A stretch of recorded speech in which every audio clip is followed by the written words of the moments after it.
मैंने पहले भी बहुत सारी ऐसी डिस्टर्बिंग कैंपिंग स्टोरीज सुनाई हैं जो सच में बहुत ज़्यादा दिल दहला देने वाली थी, बट उन सभी से ऊपर ये वाली स्टोरी जिसकी डिटेल्स इतनी ज़्यादा डिस्टर्बिंग थी कि मुझे उसको कुछ हद तक सेंसर्ड करना पड़ा। इसीलिए इस वीडियो की जो एंडिंग डिटेल्स होने वाली हैं वो सच में बहुत ज़्यादा ग्राफिक हैं। आप सभी अपने विवेक से काम लें।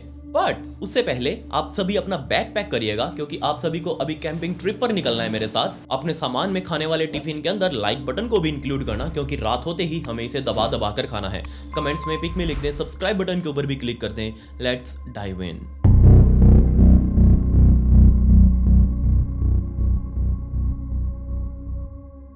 इस पूरे इंसिडेंट को समझने के लिए हमें अमेरिका के कोलोराडो स्टेट के वेस्टर्न इलाके में जाना पड़ेगा और दिन था 8 फरवरी 1874 यानी कि 8 फरवरी 1874 का, जब 65 साल का इजराइल स्वैन नाम का आदमी अपने और सभी दोस्तों के साथ वहां के पहाड़ी इलाकों में, उस दिन बहुत ज्यादा ठंडी रात, बहुत ज्यादा बर्फ पड़ रही थी, तो उस भयंकर ठंडी रात में अपने सभी दोस्तों के साथ बोन फायर करते हुए टाइम पास कर रहे थे। असल में जितने भी लोग यहाँ पर बैठे हुए थे इंक्लूडिंग इजराइल, ये सभी के सभी सोना ढूंढने के लिए यहाँ पर आए थे और पूरा अमेरिका इन्होंने पिछले हफ्तों के अंदर ट्रैवल कर करके, पिछले कुछ महीनों में बल्कि ट्रैवल कर करके क्रॉस किया था और तब जाकर यहाँ पर पहुंचे थे। बट इस पहाड़ पर पहुंचते ही ये लोग फंस चुके थे, क्योंकि भयंकर तूफान एक के बाद एक आए जा रहे थे और जब भी कोई तूफान आता तो वो कम से कम 6 फुट मोटी बर्फ की चादर इन पहाड़ों के ऊपर बिछा कर जा रहा था। अब इनको आगे जाने के लिए कोई रास्ता नहीं मिल रहा, इसलिए सभी लोग यहाँ पर अब फंस चुके थे। तभी हंसी मजाक करते करते एल्फ्रेड पैकर, इनका ही एक और दोस्त, वो सभी के बीच में खड़ा हुआ और कहने लगा कि देखो बस अब बहुत हो चुका, मैं यहाँ पर अब 1 मिनट और नहीं रुकने वाला।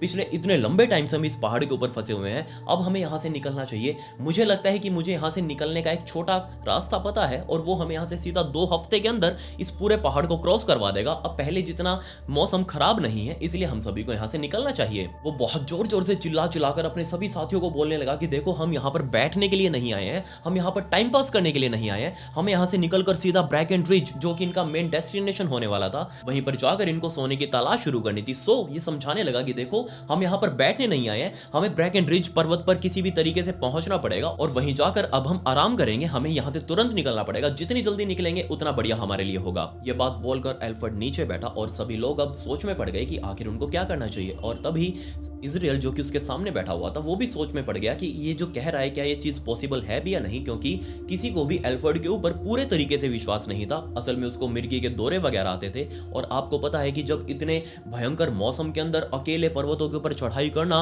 ये चीज सबके लिए मुश्किल होने वाली थी। और सभी को ये डर भी था कि अगर बीच रास्ते में एल्फ्रेड को मिर्गी के दौरे आए तो उसको यहाँ से कौन घसीटेगा, उसके लिए कौन वेट करेगा। अगर ये अकेला छूट गया तो ऑब्वियसली तो मर जाएगा, अकेला तो जिंदा ही नहीं रह पाएगा।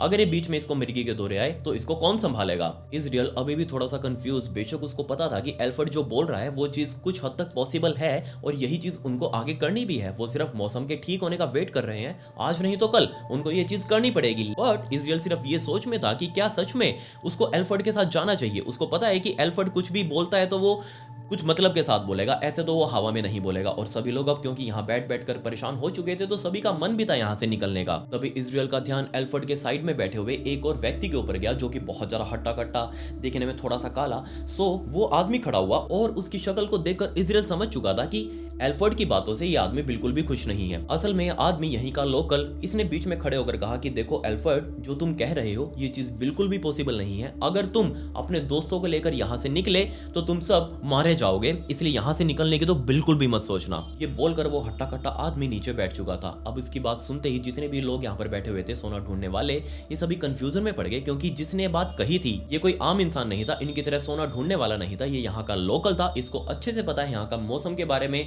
यहाँ के इलाके के बारे में, वो किस तरीके का बेरहम हो सकता है। असल में उस हट्टे कट्टे आदमी का नाम चीफ यूरे, और तकरीबन 1 महीने पहले इस चीफ यूरे ने ही इस पूरे ग्रुप की जान बचाई थी। ये पूरा का पूरा ग्रुप अपना रास्ता भटक चुका था, पूरे तरीके से तूफान के अंदर फंसा हुआ था और तभी चीफ यूरे ने इनको नोटिस किया। वो अपने साथ इनको अपने घर तक लेकर आए और इनको रहने के लिए जगह दी। इनको समझाया कि यहाँ पर ऐसे ऐसे तूफान आते रहते हैं और तुमको इस टाइम पर निकलना बिल्कुल भी ठीक नहीं है। और तकरीबन 1 महीने का टाइम बीत चुका था, अब ये लोग अभी तक यहीं पर बैठे हुए थे। थे। चीफ यूरे इनको डेली समझाता कि नहीं, अभी भी मौसम साफ नहीं हुआ है, सो तुम थोड़ा और यहीं पर रुको, और यहीं पर रुक रुक कर ये पूरा का पूरा ग्रुप अब बहुत ज्यादा परेशान हो चुका था। चीफ यूरे इन सभी लोगों को बहुत पहले से ही समझाता रहा था कि इस मौसम को तो तुम्हें यहीं पर रहकर बिताना पड़ेगा, जब गर्मियां आएंगी तब तुम यहाँ से निकल जाना, उस टाइम पर बर्फ भी पिघल जाएगी, उस टाइम पर तूफान ना के बराबर ही आते हैं। अब जब ये बातें पहले पहले चीफ यूरे करता था तो इन सभी लोगों को लगता था कि हाँ, ये इनको समझा रहा है, इनकी जान बचा रहा है, इनको सेफ रख रहा है, बट ये डेली ये बातें सुनते आ रहे थे चीफ यूरे की कि नहीं जाना, नहीं जाना, नहीं जाना।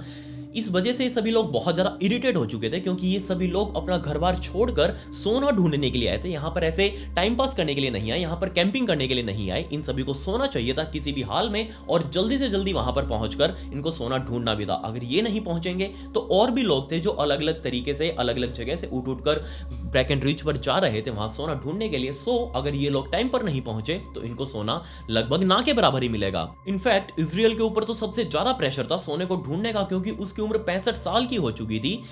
उसका ये लास्ट गोल्ड ट्रिप होने वाला था। उसको पता था कि अगर वो अब की बार घर जाते हुए बहुत सारा सोना अपने साथ नहीं लेकर जा पाया तो उसकी रोजी रोटी नहीं चलेगी, आने वाले टाइम में उसको बहुत ज्यादा दिक्कत होगी। उसका पूरा परिवार इंतजार कर रहा है कि आते टाइम इजराइल बहुत सारा सोना अपने साथ लेकर आएगा और उसको बेचकर वो अच्छा खासा पैसा भी कमा लेंगे। 8 फरवरी की उस रात को थोड़ी देर और चुप रहने के बाद एल्फ्रेड फाइनली खड़ा हुआ और चीफ यूरे को सामने देखकर बोलने लगा कि बस चीफ, आपने हमें बहुत ज्यादा समझा लिया, आपका शुक्रिया, आपने हमारी जान बचाई, हमें रहने के लिए जगह दी, हमें खाना पानी दिया, बट आप हमारी बात को समझने की कोशिश करेगा। हम यहाँ पर सभी सोना ढूंढने के लिए आए हुए हैं और हमें यहाँ से निकलना पड़ेगा। मैं तो यहाँ से कल सुबह निकल रहा हूँ, अगर और किसी को मेरे साथ आना है तो वो मेरे साथ आ सकता है। ये बात सुनकर सामने बैठा हुआ इजराइल, जिसको वो गोल्ड चाहिए था, जिसको यहाँ से निकलने की जल्दी उसका परिवार वेट कर रहा है कि आते टाइम इजराइल बहुत सारा गोल्ड लेकर आएगा, उसने बहुत सारी हिम्मत जुटाई। वो भी बीच में खड़ा हुआ और कहने लगा चीफ यूरे, मैं एल्फ्रेड को ज्वाइन करूंगा, मैं भी यहाँ उसके साथ निकलूंगा। इसके अलावा 4 और सोने की खोज में आए हुए लोग, ये चारों भी अब खुश हो चुके थे कि हाँ, हम भी इन दोनों के साथ जाएंगे। टोटल 6 लोग हाँ कर चुके थे इन पूरे ग्रुप में से कि सुबह सुबह यहाँ से निकलेंगे और गोल्ड की तलाश में आगे की तरफ बढ़ जाएंगे। जब चीफ यूरे ने देख लिया कि हाँ, ये 6 के 6 लोग जाने के लिए बिल्कुल तैयार हैं, ये यहाँ पर और नहीं रुकने वाले, उसने अब इनको रोकने से मना भी कर दिया और इन 6 के 6 लोगों को अपने पास बुलाया और ज्यादा से ज्यादा इंफॉर्मेशन देने लगा इस पूरे इलाके के बारे में। उसने एक साइड में पड़ी हुई छड़ी उठाई और नीचे धरती के ऊपर ही मैप सा बनाने लग गया कि तुम यहाँ अभी इस जगह पर हो, यहाँ से इस डायरेक्शन में चलोगे तो नीचे नदी आएगी और इस नदी के नीचे रास्ते सहारे चलते चलते आगे सैन हुएन माउंटेन रेंज आएगी। तुम इस सैन हुएन माउंटेन रेंज को चढ़कर पार करने की तो कोशिश बिल्कुल भी मत करना, तुम बिल्कुल भी नहीं कर पाओगे क्योंकि वहां तूफान बहुत भयंकर है। इस नदी के सहारे ही ये नदी आगे जाकर गोल घूम जाती है। इस नदी के सहारे सहारे ही तुम इस पूरे के पूरे सैन हुएन माउंटेन रेंज को क्रॉस करना। आगे जाकर तुमको वहां एक कैंप सा दिखाई देगा जो कि एक आउटपोस्ट है वहीं के प्रशासन की। तुम वहां पर रुककर वहां से खाने पीने की चीजें भी ले सकते हो, वहां पर आराम कर सकते हो।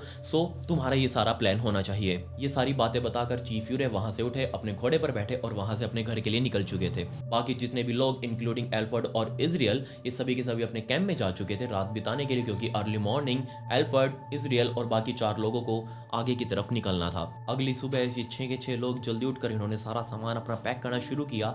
इनका एक और साथी जो इनका दोस्त था वो यहाँ इनके साथ नहीं जाने वाला था। उसका प्लान फिक्स था कि वो गर्मियों तक यहीं पर रुकेगा और उसके बाद ही अपनी आगे की तैयारी करेगा। उसने उठकर साथ में कहा कि देखो, मैं अपने घोड़े पर तुम्हारे साथ आगे चल सकता हूं, जहां तक मेरा घोड़ा जाएगा वहां तक मैं तुम्हारा सामान ड्रॉप कर सकता हूं, उसके बाद तुमको आगे की यात्रा खुद करनी है। इन 6 के 6 लोगों ने उसका थैंक्स किया और सारा सामान अपना उसके घोड़े के ऊपर लादा। ये सातों के सातों लोग इंक्लूडिंग वो घोड़ा, ये सातों यहाँ से निकल चुके थे आगे तक जाने के लिए। फाइनली कुछ किलोमीटर तक नीचे जाने के बाद तो वो घोड़ा आगे जाने के लिए अब तैयार नहीं था, तो वो 7वां आदमी वो अपने घोड़े से उतरा, इसने सारा सामान अपना उतारा और इन सभी लोगों को हैंड ओवर करके वापस अपने घोड़े पर बैठकर उसको खाना पीना खिला के वापस अपने ऊपर कैंप में आ चुका था। अब बाकी की जर्नी इन 6 के 6 लोगों को आगे की करनी थी। इस पूरे ग्रुप में सबसे आगे इजराइल चल रहा था, बाकी सभी उसके पीछे लोग, और इन सभी का प्लान यह था कि वो ज्यादा से ज्यादा टाइम इस नदी के साथ साथ ही चलेंगे। उनको पता है कि साइड में मौजूद है सैन हुएन माउंटेन रेंज, इसके ऊपर उनको बिल्कुल भी नहीं चढ़ना, रास्ता बिल्कुल भी नहीं भटकना, इनको जस्ट इस नदी के साथ साथ किनारे किनारे होते हुए आगे की तरफ चलना है। इजराइल आगे आगे चलते हुए अपने हाथ में वो लोहे का कॉफी पॉट, उस टाइम पर वो लोहे के कॉफी पॉट बनाए जाते थे जिनमें नीचे कोयले डालकर वो गर्म रहता था पूरा कॉफी पॉट। अब तो वो थर्मस वगैरह आ चुकी है, बट पहले ऐसा कुछ नहीं था। इजराइल अपने हाथ में वो लोहे का कॉफी पॉट पकड़कर आगे की तरफ चल रहा था। उसके नीचे कोयले सी लग रहे थे, वो उसके हाथों को भी गर्म करके रखे हुए था। वो आगे चलते चलते उसने पीछे की तरफ देखा, तो पीछे एल्फर्ड, जो कि बहुत ज़्यादा हाफ रहा था, उसको देख कर ही लग रहा था कि एल्फर्ड को बहुत ज़्यादा ठंड लग रही है। सो इजराइल वहीं पर रुका, उसने अपना कॉफ़ी पॉट एल्फर्ड को हैंडल किया कि हाँ ये लो, तुम ले लो, इसकी ज़रूरत तुम्हें ज़्यादा लग रही है, इसके अंदर थोड़ी सी कॉफ़ी भी है, वो भी तुम पी लेना, और अपने हाथ और अपनी छाती पर लगाकर इसको छाती भी गर्म कर सकते हो। सो एल्फर्ड ने वो कॉफ़ी पॉट पकड़ा, उसके अंदर बची कुची कॉफ़ी पी, और बाद में दोबारा से वो जो कोयले नीचे से लग रहे थे उसको अपनी जैकेट के अंदर डाला, और उस पूरे के पूरे पॉट के साथ अभी 6 के 6 लोग आगे की तरफ बढ़ने लगे। रास्ते में चलते चलते एल्फर्ड अपनी स्टोरीज बता रहा था कि कैसे उसने 2 बार आर्मी को भी ज्वाइन करने की कोशिश करी और वो ज्वाइन भी हो चुका था, बट क्योंकि उसको मिर्गी के दौरे आते थे तो उसको हमेशा ही आर्मी से बाहर निकाल दिया गया, वरना वो आज बहुत पैसे वाला होता। आर्मी में उस टाइम पर अच्छे खासे पैसे वो कमा सकता था कि कोई भी और एक्स्ट्रा काम करके, बट क्योंकि वो नहीं कर पाया, सो आज इसीलिए वो किस तरीके से सोने की खोज में लगा हुआ है, किसी तरीके से अपने परिवार को पालन पोषण करते हुए।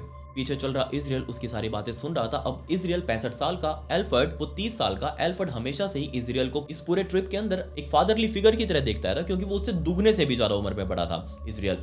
सो वो हमेशा से ही इजराइल की बहुत ज्यादा रिस्पेक्ट करता, वो उसके डायरेक्शन पे ही चलता। बट अब की बार यहाँ से निकलने का प्लान एल्फर्ड का था, इसलिए इजराइल इसको लीड नहीं कर रहा था। अब धीरे धीरे शाम होती आ रही थी। अब पूरे रास्ते पर इन्होंने वो कॉफी पॉट बदल बदल कर 6 के 6 लोगों ने अपने आप को गर्म रखा। अब उसके कोयले भी अब बुझने वाले थे, तो क्योंकि अब दिन भी ढलने वाला था, इन्होंने दोबारा से आग जलाई और उसके अंगारों को वापस से उस कॉफी पॉट में डालकर वहीं पर बैठकर थोड़ा सा आराम किया, क्योंकि अब इनको पता था कि कहीं ना कहीं इनको रात भी बितानी है और ऐसी जगह पर रात बितानी है जहां पर तूफान इनको परेशान ना कर सके अगर वो आ भी जाए तो। जिस टाइम पर ये सभी लोग कॉफी वगैरह पी रहे थे, उस टाइम पर इन 6 के 6 लोगों के माइंड में बस यही था कि वो बाकी के ग्रुप से तो आगे निकल आए हैं, सिर्फ 2 हफ्ते इनको यहाँ से चलना है।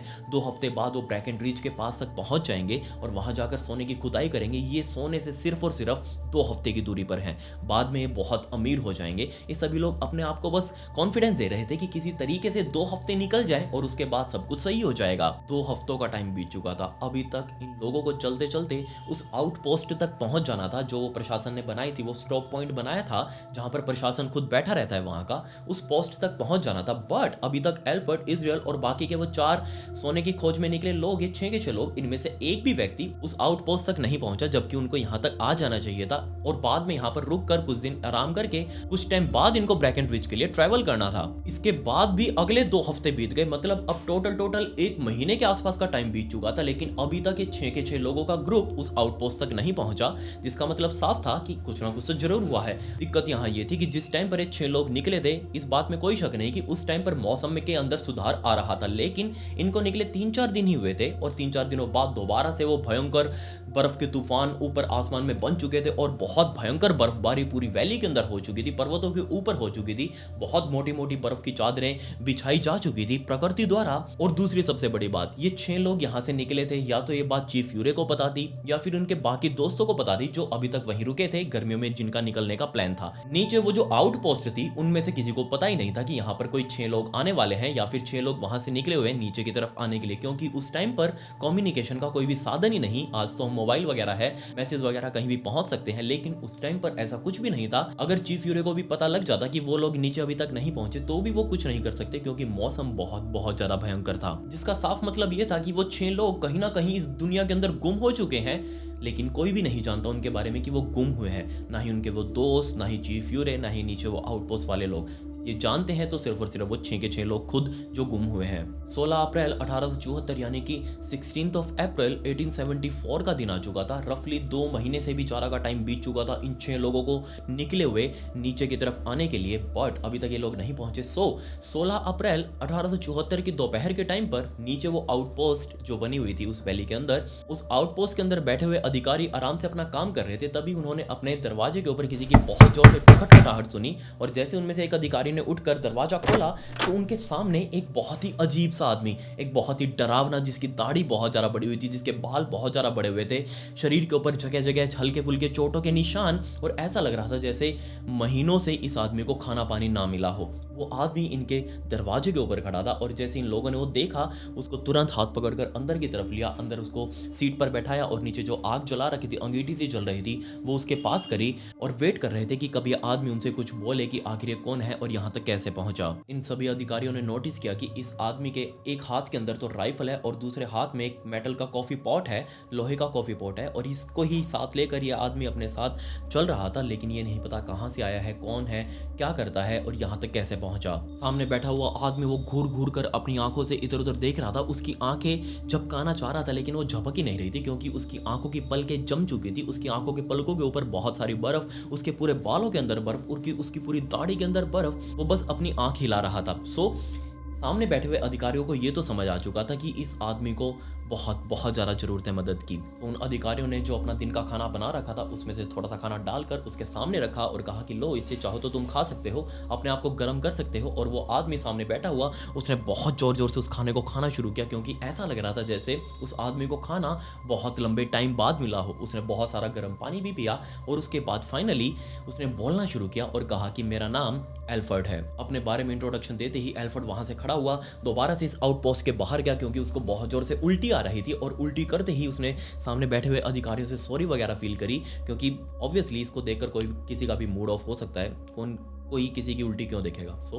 उल्टी वगैरह करके वो वापस अंदर आया और उसको उल्टी इसलिए हुई थी क्योंकि उसको बहुत लंबे टाइम बाद नॉर्मल खाना मिला था। उसका पेट इस नॉर्मल खाने को पहचानना ही भूल चुका था। उसने अंदर आकर अधिकारियों को बताया कि मैं पिछले काफ़ी हफ्तों से इस बीहड़ इलाके के अंदर अकेला घूम रहा हूँ, मेरे पास खाने के लिए कुछ नहीं है, जो भी कुछ मिला मैंने वो खाया। हो सकता है इस वजह से मेरे पेट के अंदर फूड पॉइजनिंग हो गई हो या फिर मेरी आंतों के अंदर कुछ गड़बड़ हो गई हो जिसने इस खाने को एक्सेप्ट नहीं किया, इसलिए मैंने उल्टी कर दी। लेकिन अधिकारी समझ चुके थे कि इस आदमी के साथ कुछ और भी बहुत सारी गड़बड़ है, क्योंकि अगर इसको मदद अभी नहीं मिली तो ये लिटरली इनकी आंखों के सामने दम तोड़ देगा। थोड़ी देर बाद खुद को नॉर्मल करने के लिए एल्फर्ड ने उन अधिकारियों से थोड़ी दारू वगैरह मांगी, क्योंकि दारू से शरीर गर्म रहता है। ठंडी के अंदर, बर्फ के अंदर दारू पी लेनी चाहिए। तो उसने थोड़ी बहुत दारू पी और खुद को नॉर्मल करने के बाद बताना शुरू किया कि जनाब, हम लोग काफ़ी हफ्तों पहले 6 लोग उस जगह से निकले थे जहाँ चीफ यूरे की, उस जगह का नाम बताया उसने, उस जगह से निकले थे यहाँ सैन हुएन माउंटेन को पार करते हुए इसी आउटपोस्ट तक आने के लिए। बट बीच रास्ते में ही भयंकर तूफान आए और उस तूफान की वजह से हमें रास्ता देखने में भी मुश्किल हो रही थी। चलना तो दूर की बात, हमसे चला भी नहीं जा रहा था। लेकिन तभी हम सभी ने ये प्लान बनाया कि क्यों ना हम सैन हुएन माउंटेन को ऊपर चढ़कर पार कर लें, क्योंकि सामने कोई रास्ता दिख ही नहीं रहा। बट तभी सभी लोगों को याद आया कि नहीं, चीफ यूरे ने मना किया था कि कुछ भी हो जाए इन सैन हुएन माउंटेन्स को चढ़कर पार करने की कोशिश तो बिल्कुल भी मत करना, क्योंकि ऊपर मौसम और ज़्यादा खराब होगा। अगर तुमने ये कोशिश करी तो तुम वहीं पर सभी मारे जाओगे। एल्फर्ड ने भी सभी को समझाया कि चीफ यूरे ने मना किया था, इसलिए हम सभी इस माउंटेन्स को ऊपर चढ़कर तो पार नहीं करेंगे, हमें तूफान के शांत होने का वेट करना पड़ेगा और जब वो शांत होगा तभी हम यहाँ से, मौसम साफ होगा तब हम यहाँ से निकल जाएंगे। लेकिन उन 5 लोगों ने मना कर दिया एल्फर्ड को कि नहीं, तुम यहीं पर सड़ते रहो, तुम यहीं पर मरो, हमें अपनी जान प्यारी है, हमें यहाँ से किसी भी हाल में इस इलाके से निकलना होगा और हम सभी लोग 5 लोग इस माउंटेन्स को ऊपर चढ़कर पार करेंगे। एल्फर्ड के मना करने के बाद भी वो 5 लोग एल्फर्ड को वहीं अकेला छोड़कर इन पूरे माउंटेन्स के ऊपर चढ़े और वहां से क्रॉस करते हुए उसको पीछे अकेला छोड़ गए। और तभी से एल्फर्ड ये भटकता भटकता किसी तरीके से यहाँ इस आउटपोस्ट तक आकर पहुंचा। एल्फर्ड ने बताया कि जब मैंने मेरे 5 साथियों को ऊपर चढ़ते हुए देखा तो मुझे बहुत बुरा लग रहा था, क्योंकि मुझे भी पता था कि मैं यहाँ पर अकेला जिंदा नहीं रह पाऊंगा। लेकिन फिर भी मैंने इधर उधर भटकना शुरू किया, जहाँ पर भी मुझे रात बिताने के लिए जगह मिलती, किसी पेड़ के नीचे, किसी भी पत्थर के नीचे कोई छोटी सी गुफा बना ली बर्फ की, तो मैं उसी के अंदर सो जाता। जो भी कुछ मुझे मिलता मैं वो खा लेता। मुझे ये भी नहीं पता कौन सा पेड़ खाने लायक है कौन सा नहीं, मैंने पेड़ों की जड़ें खा खा कर काम चलाया। इनफैक्ट एक रात तो मुझे मेरे जूते को काट कर खाना पड़ा, उसके अंदर के चमड़े को काट कर खाना पड़ा, क्योंकि कुछ और था ही नहीं। मेरे पास था तो सिर्फ ये कॉफी पॉट और मेरी राइफल जो कि मुझे सुरक्षा दे रही थी, और कॉफी पॉट जिसके नीचे मैं आग जलाकर कुछ भी इसके अंदर पकाकर खा सकता था। इनफैक्ट मैंने मेरे जूते के चमड़े को काट कर पानी के अंदर उबाल कर उसको नरम करके मैंने वो जूते का चमड़ा ही खाया। अधिकारियों ने जब एल्फर्ड की स्टोरी सुनी तो वो सभी बहुत ज्यादा हैरान थे कि तुमने आखिर 2 महीनों से भी ज्यादा का टाइम सर्वाइव कैसे किया, क्योंकि आते ही अपने सवालों के अंदर एल्फर्ड ने तारीख पूछी थी कि आज तारीख क्या है। सो उसको बाद में पता लगा कि 2 महीने से ज्यादा का टाइम बीत चुका है उसको यहाँ पर रहते हुए। सो अपनी पूरी स्टोरी बताने के बाद, अपने साथ क्या क्या हुआ ये बताने के बाद, एल्फर्ड का दूसरा सवाल ये था कि क्या मेरे अलावा यहाँ कोई मेरा दोस्त आया है। बट सामने बैठे हुए अधिकारियों ने मना कर दिया कि नहीं, तुम्हारे अलावा अभी तक तो कोई भी नहीं आया। एल्फर्ड की सारी बातें सुनकर उन अधिकारियों ने इमीडिएटली तो कोई भी रेस्क्यू ऑपरेशन भेजना जरूरी नहीं समझा, क्योंकि सभी मान चुके थे कि 2 महीने से ज्यादा का टाइम बीत चुका है, एक ही आदमी बचा है, बाकी 5 कहाँ ही बचे मिलेंगे। अगर वो बचे होते तो कहीं ना कहीं हेल्प लेते लेते यहाँ तक पहुंच ही जाते, बट यहाँ तक नहीं आए, मतलब वो सभी मर चुके हैं और अभी तक तो बर्फ के अंदर दफन भी हो चुके होंगे, हमें उनकी लाश भी नहीं मिलेगी। दूसरा यहाँ दिक्कत ये थी कि उनको कोई स्टार्टिंग पॉइंट नहीं मिल रहा था कि कहां से रेस्क्यू ऑपरेशन शुरू किया जाए। सो उन्होंने एल्फर्ड के आगे ही ऑफर रखा कि देखो, अगर हमें रेस्क्यू ऑपरेशन शुरू करना भी पड़ा तो हमें तुम्हारी मदद चाहिएगी, लेकिन हमें पता है कि तुम अभी इस हालत के अंदर नहीं हो कि तुम हमारे साथ हमारी मदद कर सको कि जाकर हम रेस्क्यू ऑपरेशन शुरू करें। सो उन्होंने वेट किया, एल्फर्ड को थोड़ा हेल्दी किया, काफी दिनों तक उसको अच्छा खाना पीना खिलाया, वहीं पर दवाई पानी वगैरह दिया। और जब बाद में एल्फर्ड बिल्कुल नॉर्मल हो चुका था, एल्फर्ड उनके साथ, उस पूरे ग्रुप के साथ, अधिकारियों के साथ उस पॉइंट तक लेकर गया जहां नदी के किनारे खड़े होकर उसने अपने 5 साथियों को ऊपर की तरफ जाते हुए देखा था और एल्फर्ड पीछे अकेला छूट गया था। एक अच्छे खासे पैमाने पर उस टाइम पर वो रेस्क्यू ऑपरेशन चलाया गया था, लेकिन किसी को भी उन 5 आदमियों के बारे में कोई भी खबर नहीं मिली। इनफैक्ट चीफ यूरे से भी इन अधिकारियों ने बात करी, लेकिन उन्होंने भी मना कर दिया कि नहीं, हमारे पास वो 5 लोग नहीं आए, हमें नहीं पता उनका क्या है, कहां पर है वो और उनके साथ क्या हुआ है। सो इस पूरे रेस्क्यू ऑपरेशन को वहीं पर बंद कर दिया गया। सभी लोग अपने अपने ऑफिस में वापस पहुंच चुके थे और एल्फर्ड भी वापस वहां से निकलकर बिना गोल्ड लिए ही अपने घर पर वापस जा चुका था। सर्दियों का टाइम बीत चुका था, अब गर्मियां आ चुकी थी, यानी कि 20 अगस्त 1874 का दिन आ चुका था। 20 अगस्त 1874 की दोपहर के टाइम पर वहीं का एक लोकल आर्टिस्ट जो आर्ट वगैरह बनाया करता था, वहीं का एक लोकल आर्टिस्ट जॉन रैंडोल्फ, वो अपने इस हाइकिंग ट्रिप के ऊपर था। असल में उसको ऊपर जाकर इन पहाड़ों के दूर से स्केच क्रिएट करने थे, क्योंकि इसको इस चीज का बहुत ज्यादा शौक था। सो वो हाइकिंग करते करते ऊपर की तरफ जा रहा था, बट तभी उसको अपने हाइकिंग के रास्ते में बहुत ही गंदी सी स्मेल उसके नाकों को जला रही थी। सो उसको बहुत अजीब भी लगा, क्योंकि पूरे रास्ते के अंदर उसको ऐसी स्मेल नहीं आई। सो उसने स्मेल का पीछा किया कि आखिर स्मेल आ कहां से रही है। वो स्मेल उसको थोड़ी और अंदर तक लेकर गई और तभी उसको सामने एक बहुत छोटा सा कैंप बना हुआ दिखाई दिया और ये कैंप बर्बाद हो चुका था। देखते ही लग रहा था कि कैंप पूरा उजड़ा हुआ है और ये स्मेल इसी के अंदर से आ रही है। सो जॉन रैंडोल्फ अपना पूरा सामान लेकर उस कैंप की तरफ गया और वहां जाकर जो उसने देखा, लिटरली पहले तो उसको विश्वास ही नहीं हुआ कि वो जो चीज देख रहा है क्या ये सच में पॉसिबल है भी या नहीं, और अगर पॉसिबल है तो वो सच में बहुत बहुत ज्यादा भयंकर है। जी हाँ, जॉन की आंखों के सामने 5 लाशें पड़ी हुई थी और वो भी परफेक्टली अलाइंड एक लाइन के अंदर 5 लाशें पड़ी हुई थी। और ये चीज किसी के लिए भी, सच में किसी के लिए भी बहुत बहुत ज्यादा दिल दहला देने वाली हो सकती है। इनफैक्ट जॉन इन 5 लाशों को देखते ही समझ चुका था कि ये 5 के 5 प्राकृतिक कारणों की वजह से तो नहीं मरे। क्यों? सबसे पहले तो 5 को एक बिल्कुल सिमेट्रिकल पैटर्न के अंदर रखा गया था। दूसरा, इन 5 में से एक का सिर ही गायब था, मतलब उसका सिर्फ धड़ था, नीचे का पूरा हिस्सा था लेकिन उसका सिर गायब था, जबकि बाकी के 4 इन सब की अलग अलग कहानियां थी। जी हाँ, बाकी के 4 लाशों को देखकर कोई भी, एक अनपढ़ व्यक्ति भी समझ सकता है कि इन 4 के सिर के ऊपर किसी भयंकर भारी चीज से वार किया गया है, बार बार वार किया गया है। तभी उनके सिर की खोपड़ी पूरी तरीके से कुचली जा चुकी थी, वो बिल्कुल लिटरली चूरा हो चुकी थी। अब दिक्कत यहाँ सिर्फ लाशों के अंदर यही नहीं थी कि एक का सिर गायब है और बाकियों के सिर के ऊपर वार किया गया है। दिक्कत यहाँ ये भी थी कि ये 5 की 5 लाशें एक टाइम पर लाश नहीं बनी, मतलब कि ये 5 एक टाइम पर नहीं मरे थे, क्योंकि इन 5 में से 2 तो बिल्कुल कंकाल बन चुके थे, उनके शरीर के ऊपर कोई भी मांस था ही नहीं।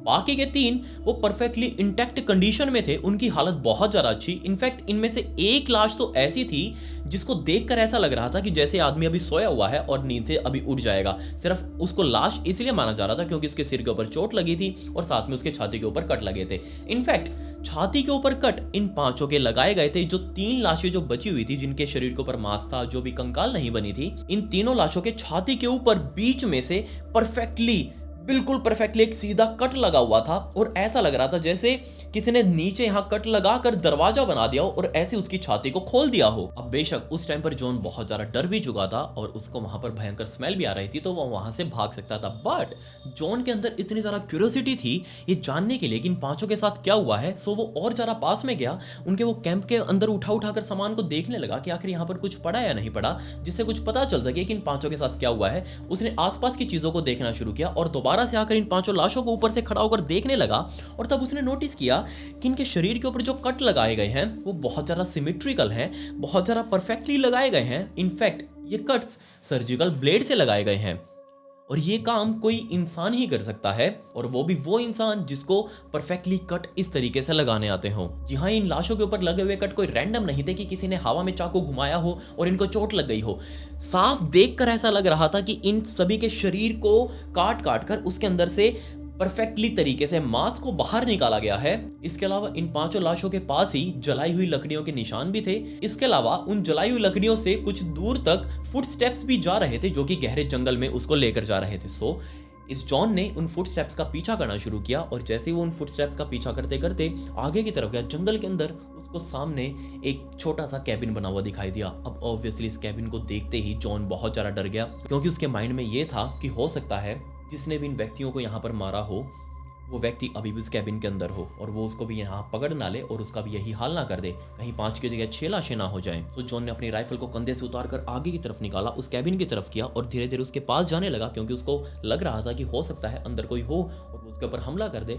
धीरे से अपनी राइफल को आगे की तरफ करते हुए उस कैबिन के चारों तरफ घूमने लगा और तब उसको समझ में आया कि ये कैबिन बिल्कुल खाली है, क्योंकि वो छोटा सा कैबिन, उसके अंदर एक छोटी सी खिड़की और उस खिड़की के अंदर सब कुछ दिख रहा था। और उस खिड़की के अंदर झांकने के बाद जॉन समझ चुका था कैबिन बिल्कुल खाली है, डरने की बात नहीं है। लेकिन ये चीज बिल्कुल क्लियरली साफ थी कि जो भी कोई व्यक्ति यहाँ पर रह रहा था, ये बहुत लंबे टाइम से यहाँ पर रह रहा था और वो इसको ऐसे ही लावारिस छोड़कर यहाँ से जा चुका है। इस कैबिन को यहाँ देखते ही जॉन बिल्कुल समझ चुका था कि यहाँ पर क्या हुआ होगा। जी हाँ, जॉन के माइंड में आया कि ये 5 लोग शिकार थे उस आदमी के जो है इस कैबिन के अंदर रह रहा था, और जितने भी टाइम वो इस कैबिन के अंदर रहा वो इन 5 लोगों के शरीर से मांस काट कर साइड में आग जलाकर उस मांस को पकाकर खाकर इस कैबिन के अंदर आकर सोता, और जब उसका मन भर गया सारे काम करते करते तो वो यहाँ से निकल गया। ये सारी स्टोरी उसके माइंड में आई और साथ में एक डर भी आया कि हो सकता है वो आदमी कहीं यहीं आस-पास ही हो और वो उसको देख रहा हो और उसके ऊपर हमला कर दे। सो उसने तुरंत अपने बैग के अंदर से अपनी वो स्केच बुक निकाली, अपने रंग निकाले, अपनी कलम निकाली और 5 लाशें वो जिस हालत के अंदर पड़ी हुई थी उन 5 लाशों का वो स्केच बनाया,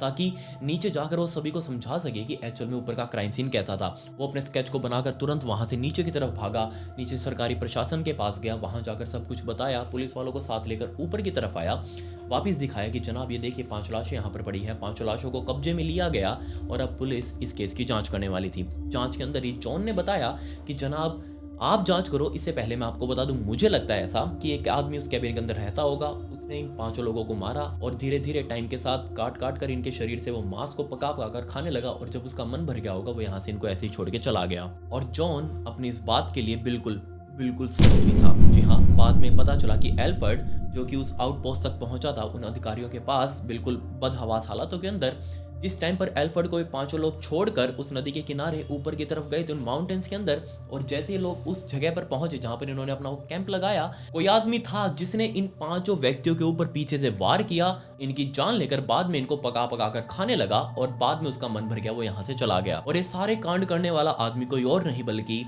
एल्फर्ड खुद था।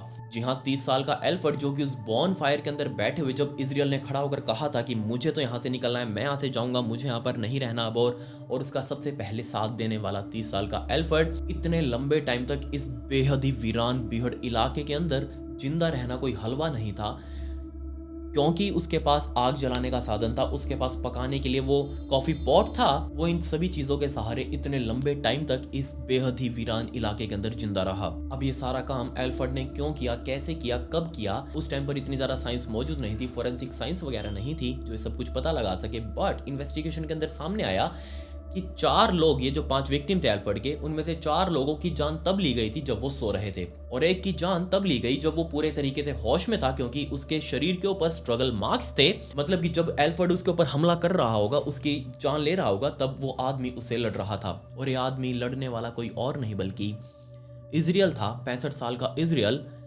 जिसको एल्फर्ड अपने पिता के रूप में देखता था। जी हाँ, इजराइल जिसके कहने पर एल्फर्ड तैयार हुआ था यहाँ एक ट्रिप कंटिन्यू करने के लिए, 2 हफ्ते का वो ट्रिप, ताकि वो ब्रेकनरिज माउंटेन तक पहुंच सके। बट बीच में ही उसने सारा कांड बैठा दिया। बट बाकी की जो 4 लाशें थी उसके बारे में उसने कुछ भी बताने से मना कर दिया। उसने कहा कि हो सकता है कोई और आकर इनका 4 का मर्डर करके गया हो, और इजराइल का भी मर्डर उसने सेल्फ डिफेंस के अंदर किया। इजराइल ने उसके ऊपर हमला किया था और पलटवार में इजराइल की खुद जान चली गई। बेशक उसने 4 लाशों की जिम्मेवारी नहीं ली, लेकिन उसने पूरे तरीके से जिम्मेवारी ली कि हाँ, उसने इन 5 का मांस खाया है, और उसी के सहारे उसने 2 महीने से ज्यादा का टाइम उस बेहद ही भयंकर, बेहद बेरहम इलाके के अंदर उसने सर्वाइव किया। इनफैक्ट एल्फर्ड ने तो ये तक कह दिया कि मुझे इंसानी मांस इतना ज्यादा पसंद आया कि मेरे सामने एक हिरन था जिसकी मैंने जान भी ली उसकी गोली मारकर, बट वो हिरन ऐसा का ऐसा वहीं बर्फ के अंदर पड़ा रहा, उसकी लाश बिल्कुल भी सड़ी नहीं, लेकिन मैंने उसका मांस नहीं खाया, मैंने इन 5 मेरे साथियों का मांस खाया, क्योंकि मुझे ये चीज़ बहुत ज़्यादा पसंद आ रही थी। और वो हिरन की लाश बाद में पुलिस वालों को मिली भी, जो कि इस कैंप साइट से ज़्यादा दूर थी भी नहीं। कोर्ट में उसको पेश किया गया। केस बहुत ज़्यादा लंबा चला और एंड में आकर एल्फर्ड को 40 सालों की बिना पैरोल की सजा सुनाई गई और फाइनली 1901 में जब उसकी उम्र तकरीबन 91-92 साल की थी, तब कोर्ट ने उसको रहम करके पैरोल दे भी दी और जैसे वो जेल से बाहर निकला वो पूरी तरीके से वेजिटेरियन बन चुका था। उसको जेल में रहकर अकल लग गई कि वेजिटेरियन रहना ही सबसे बेस्ट है। बट जेल से आने के कुछ सालों बाद उसकी नेचुरल रीजनों की वजह से मौत भी हो चुकी थी। आपको ये कैंपिंग स्टोरी कैसी लगी? मुझे अपनी राय कमेंट्स में जरूर बताएं, क्योंकि ये चीज़ें किसी के साथ भी हो सकती हैं। हम भी घूमने जाते हैं, पहाड़ों में जाते हैं, वहाँ कैंपिंग वगैरह करते हैं। ये चीज़ हम सभी से रिलेटेबल है। आप मुझे अपनी कैंपिंग का कोई अगर किस्सा है तो वो नीचे कमेंट्स में मुझे जरूर बताएं, या फिर मेरे इंस्टाग्राम जिसकी आईडी ये है, इसका लिंक आपको डिस्क्रिप्शन में भी मिल जाएगा। यहाँ पर आकर मुझे फॉलो करके आप मुझसे बात कर सकते हैं, आप मुझे अपनी कैंपिंग स्टोरीज बता सकते हैं अगर कुछ बताने लायक हो। इसके अलावा इंस्टाग्राम पर ही मैंने ब्रॉडकास्ट चैनल बना रखा है जिसके अंदर मैं बैक स्टोरी फुटेज और फोटोज डालता हूँ। आपके हाथ से फॉलो बटन जरूर क्लिक हो जाना चाहिए, लिंक डिस्क्रिप्शन में है। खैर, पिछली वीडियो का शाउट आउट आमिर मलिक को and comment pick me to get a shout out in next video. मिलते हैं अगली वीडियो में। ये वीडियो देखने के लिए धन्यवाद।